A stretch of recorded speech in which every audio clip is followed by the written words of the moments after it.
कहेंगे आज सभी जितने भी विधायक थे आज उनको ले लिए और सभी स्पीकर बना दिया गया।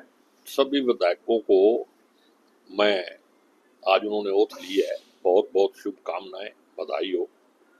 और स्पीकर साहब तो हमारे करनाल के हैं और उनके बनने से करनाल का नाम भी और करनाल की जनता को कुछ फायदा होगा, ऐसी उम्मीद के साथ उनको बहुत बहुत बधाई देता हूँ। और वैसे भी सज्जन आदमी है।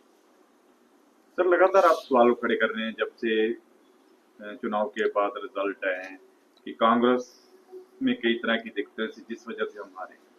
कांग्रेस में प्रदेश कांग्रेस ही नहीं थी, एक सिंगल भी एफर्ट कहीं पीसीसी की तरफ से नहीं था। और जो कांग्रेस थी, जो लोग कांग्रेस को लीड कर रहे थे, जिनके नाम पे सरकार आ रही थी, जिनके नाम पे इलेक्शन लड़ाया जा रहा था, उनके भी जितने चेले थे वो सारे खिलाफ थे। तो अब पता नहीं हुआ तो हाई कमांड बनाएगी, मेरे से कोई सलाह लेगा। अब क्यों लेगा जब मैं हार ही गया? किसी को भी बनाओ। तो आपने कहा है कि मुझे अध्यक्ष बनाया जाए तो कई बदलाव आएंगे, कई तरह के और भी हैं। मैंने ये कभी नहीं कहा कि मेरे को अध्यक्ष बनाया जाए। मैंने कहा भी एक एग्जाम्पल के तौर पे 3 साल के लिए आप मेरे को अध्यक्ष बना दो, तब मैं पार्टी तैयार कर दूंगा। आप उसकी बात को समझो भाई, मैं बिना एमएलए के चीफ मिनिस्टर बन के नहीं सोऊंगा। ऐसे किसी आदमी को ना बनाओ जो बिना एमएलए के चीफ मिनिस्टर बन जाता है, फिर वो पार्टी का काम नहीं करता, फिर वो हवा में उड़ता है, ये काम है। और बाकी मैं मेरे को बना भी दें तो दिक्कत क्या है? मैं भी पार्टी का पुराना आदमी हूँ, सबसे पुराना, और मैं सक्षम हूँ ये काम करने में। क्या दिक्कत है इसमें? गुटबाजी की वजह से हुआ है कोई आपको लगते हैं कि आप शैलजा के हैं, दूसरा भूपिंदर का है, कोई सुरजेवाला का है, इसका नुकसान ज्यादा पार्टी को हुआ है। गुटबाजी कहाँ थी? आप टिकटें देखो ना, वन वे ट्रैफिक थी। अगर गुटबाजी होती तो आधी टिकटें शैलजा की इनकी होती। गुटबाजी तो थी नहीं, फ्री हैंड था वन वे।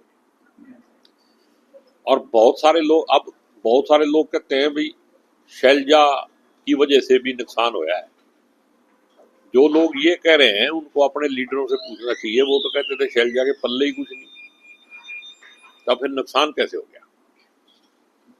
आपकी कॉन्स्टिट्यूंसी में भी शैलजा की वजह से कह रहे हैं नुकसान हुआ है, जो दलित वर्ग था उन्होंने वोट नहीं किए।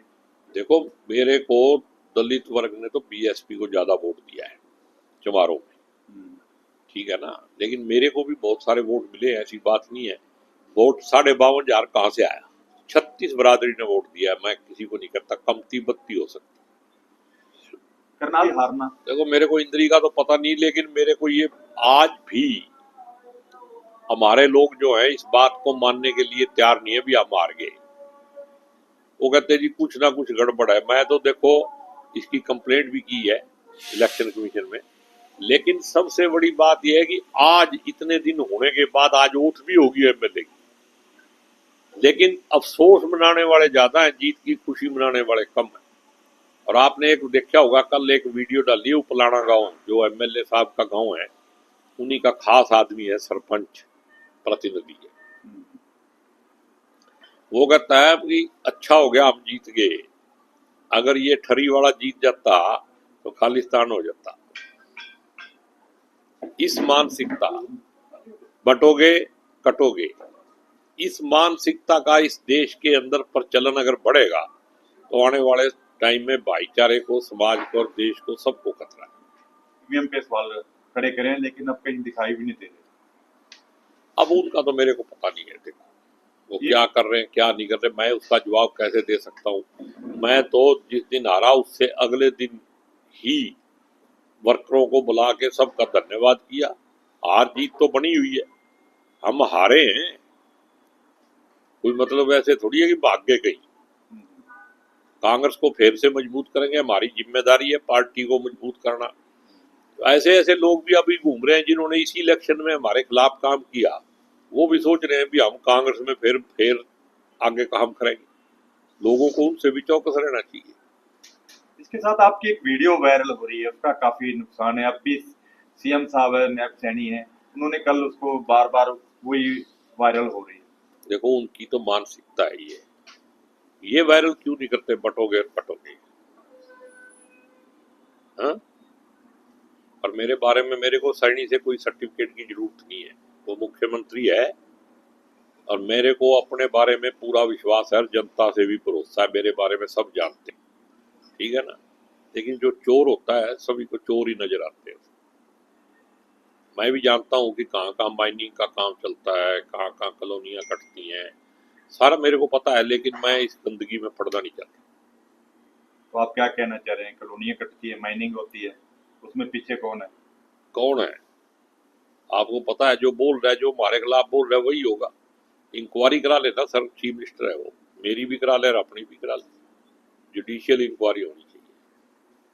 तो आपका हार के पीछे कारणों का अभी तक कुछ मेरे को कांग्रेस- पता है, हार के कारण का पता है, मैंने बता दिया। जो 2 इलेक्शन में बिना एमएलए के मुख्यमंत्री बन के रात को सोते थे, उन्होंने ही हमारे को हरवाने का काम किया है। और अब तो क्लियर ही हो गया, लोग बताने लग गए। वो कहते थे कि इसको हर कीमत पे हराना है। किसानों को सर डीएपी नहीं मिल रहा, उसको लेकर क्या होगा? देखो, आप डीएपी क्यों मिलेगा? उन्होंने तो सोसाइटियां बंद करनी है, बाजार से लो, महंगी लो। किसानों के प्रति इस सरकार की नीयत ठीक नहीं है और किसानों को बदले की भावना से काम किया जा रहा है। अभी जीरी लुट गई ना, 2300 का भाव और 1800 में, 1900 में, 2000 में, अभी लूट लिया, आगे फिर लूटेंगे। किसानों की एफआईआर हो रही है सर, जैसे आप प्रदूषण को लेकर के भी, उसमें इसको लेकर क्या होगा सर? क्या देखो, मेरे को नहीं लगता कि पराली की वजह से ये प्रदूषण है। ये 365 दिन इतनी बड़ी बड़ी फैक्ट्रियां चल रही हैं, उनका धुआं निकल रहा है, उनके ऊपर प्रदूषण के यंत्र ही लगवा दे सरकार, मैं मान जाऊंगा भी किसानों का दोष। अमृतसर में आग लगे, 5 मिनट में दिल्ली पहुंच जाती है, और जो दिल्ली में ही फैक्ट्रियां चल रही हैं उनका धुआं दिल्ली नहीं